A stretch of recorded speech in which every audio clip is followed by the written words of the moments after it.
मुंबई पोलिसांच्या अधिकारी आणि कर्मचाऱ्यांनी आपला फिटनेस, धाडस आणि टीम वर्कची अनोखी झलक दाखवून दिली आहे। महाराष्ट्र पोलीस विभागाच्या पुढाकारातून 14 आणि 15 ऑगस्ट रोजी पन्हाळा, पावनखिंड, विशाळगड असा सुमारे 65 किलोमीटरचा खडतर ट्रेक आयोजित करण्यात आला होता।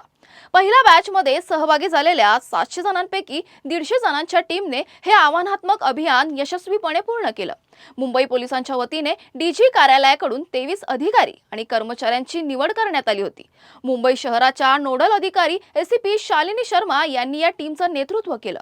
डोंगर रांगा, घनदाट जंगल, खडतर रस्ते आणि दुर्गम किल्ल्यांच्या परिसरातून मार्गक्रमण करताना या ट्रेकमध्ये सहभागींच्या चिकाटी, धैर्य आणि टीम स्पिरिटची कसोटी लागली। डीजीपी सदानंद दाते यांच्या मार्गदर्शनाखाली हे अभियान आयोजित करण्यात आलं होतं। यासाठी कोल्हापूर रेंज पोलीस आणि कोल्हापूर पोलिसांचंही महत्त्वपूर्ण सहकार्य लाभलं। हे आव्हान यशस्वीपणे पूर्ण करणाऱ्या सर्व पोलीस अधिकारी आणि कर्मचाऱ्यांचं सर्व स्तरातून कौतुक आणि अभिनंदन करण्यात येत आहे।